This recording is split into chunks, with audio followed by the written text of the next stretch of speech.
In the mid-1970s, George Lucas wanted to make a Flash Gordon movie, but the rights belonged to Italian film producer Dino De Laurentiis, who had been trying to get a Flash Gordon film off the ground ever since his days of producing other comic adaptations like Danger Diabolique and Barbarella. De Laurentiis refused to sell, so Lucas moved on to Plan B, Star Wars, which Lucas has long admitted was heavily influenced by the classic Buster Crabbe serials of the 1930s.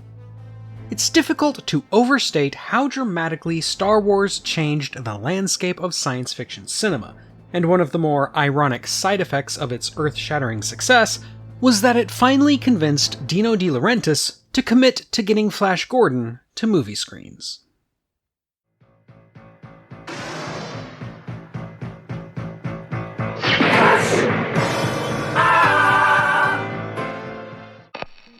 The Earth finds itself in the crosshairs of Ming the Merciless, the dastardly emperor who delights in visiting natural disasters on our world, with no care or concern for the lives he seeks to obliterate.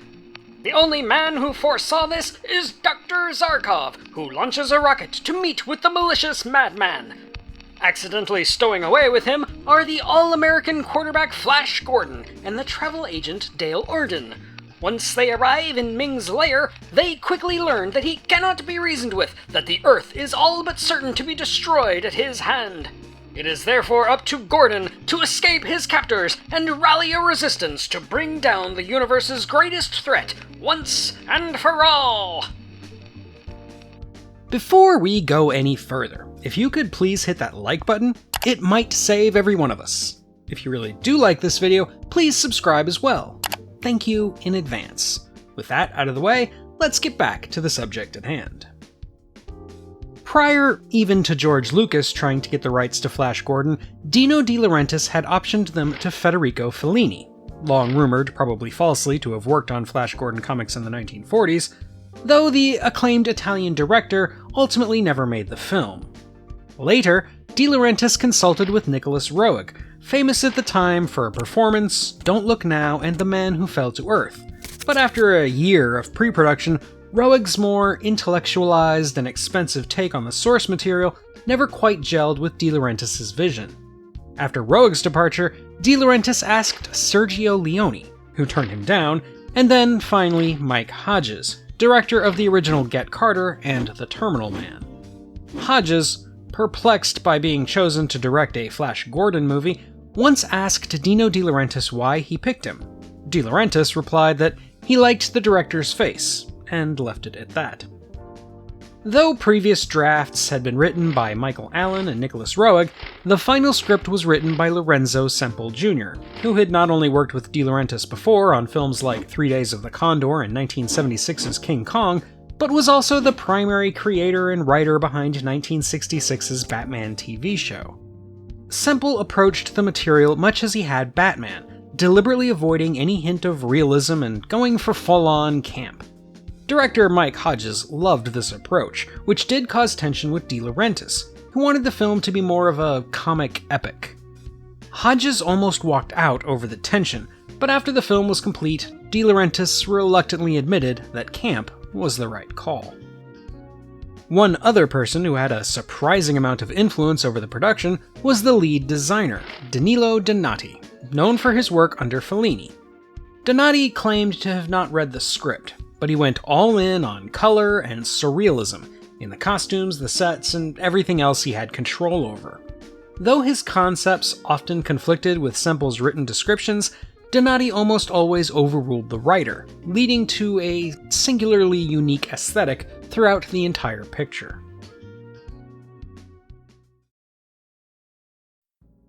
Casting the titular hero was no easy feat, with names like Kurt Russell and Arnold Schwarzenegger being bandied about. But after Dino De Laurentiis' mother saw the Marine and semi-pro football player turned actor Sam J. Jones on an episode of The Dating Game, De Laurentiis brought him in for an audition and hired him on the spot.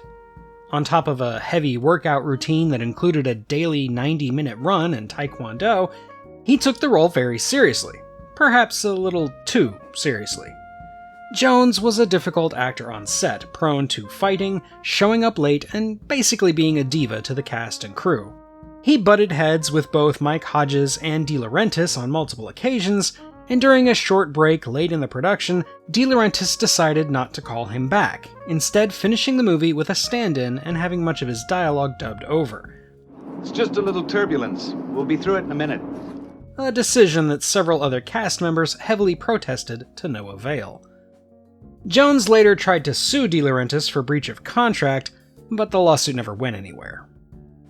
Sam Jones is a fascinating character who went through some very dark times but came out the other side a changed man. A man who actually got out of the Hollywood lifestyle. He does do some light acting work these days, most notably in the 2 Ted films, but he gets most of his income as a professional bodyguard. If you're interested in his story, or at least his side of it, I highly recommend the crowd-funded documentary Life After Flash, which I'm not too proud to admit made me tear up a little. The female lead of Dale Arden was originally given to the Canadian model Dale Haddon, but when she reported for duty, De Laurentiis complained that she had lost too much weight and replaced her at the last minute with Melody Anderson, an actress known mostly for small roles on television. The mononymous Topol was the victor in a coin toss between himself and Warren Oates to determine who would play Dr. Zarkov. Check the angular vector of the moon. The villainous Ming the Merciless is played by Max von Sydow, who was reportedly baffled by the production, unsure how to play his role, and the role of Prince Baron went to Timothy Dalton, who is doing his best Errol Flynn impersonation. The libidinous Princess Aura is played by Italian actress Ornella Muti, and Peter Wyngarde is the man behind the mask as Clytus, a character Wyngarde insisted needed to survive, mostly because he wanted to be in the sequels. To his credit, it should be pointed out that this hand teased at the end of the film is not actually Ming's, but Clytus's. Perhaps my favorite actor in the film, though, is the great Brian Blessed. This is his claim, his threatening, and my message. Do you want me to be honest or tactful? Tactful, I think. Tell him to get stuffed! Who, as a child, had been a huge fan of Flash Gordon and would play-act the part of Prince Voltan when he and his friends would get together. As an adult, he was overjoyed to get the part of Prince Voltan, and so he put his heart and soul into it. Other actors worth noting are Rocky Horror's Richard O'Brien as Fico, There must be a way to dispose of the Earthling. Deep Roy as the cheekily named Fellini, and Hagrid himself, Robbie Coltrane, in a brief appearance here. Filming began in early August of 1979 and lasted for 6 months, almost entirely in England. There were 35 primary sets at EMI Studios, Shepperton Studios, and in an abandoned 90,000 square foot airplane hangar in Weybridge. It was a fraught, chaotic shoot, with many scenes improvised on the spot, including the infamously ridiculous football scene and Flash's enthusiastic final leap, which Sam Jones himself came up with as a way to end the movie. Have a nice day. Yeah! The soundtrack and score were a collaboration between Howard Blake and the band Queen, then at the height of its popularity, even though De Laurentiis had no idea who they were.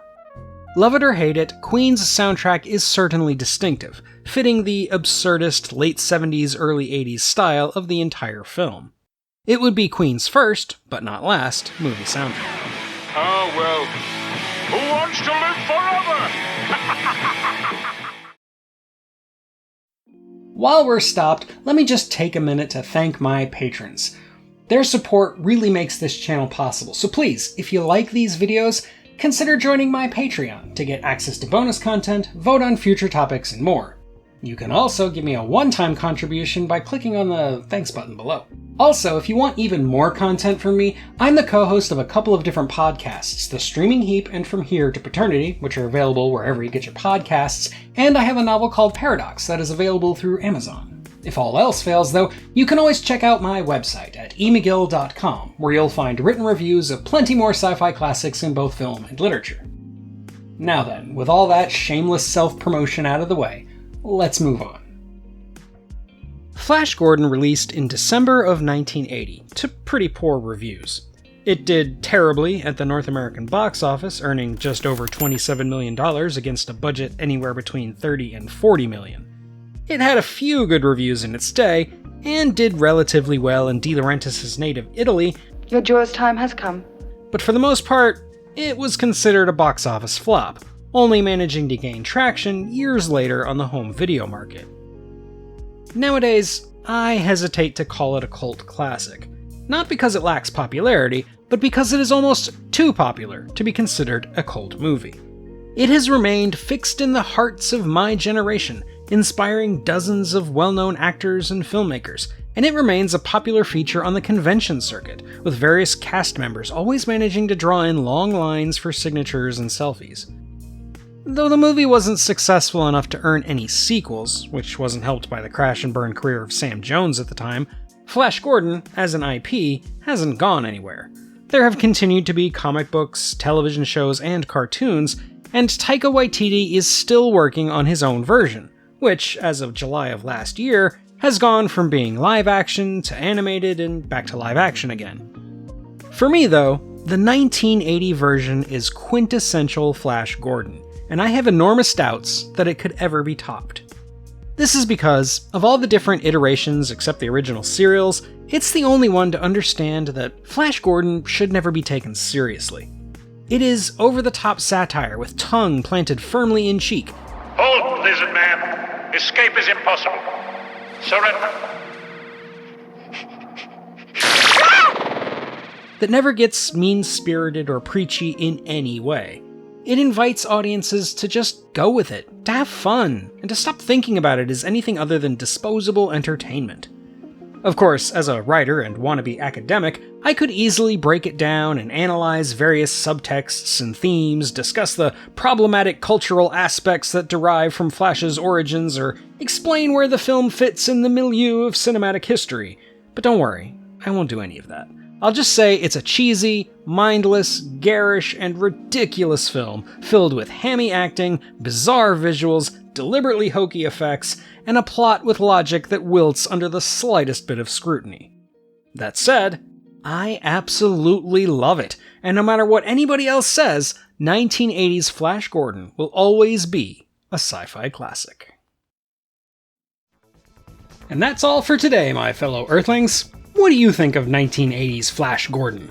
Let me know in the comments, and while you're there, don't forget to like and subscribe if you haven't already.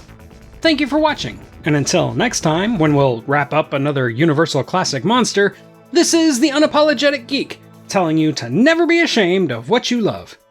As long as you're not hurting anybody.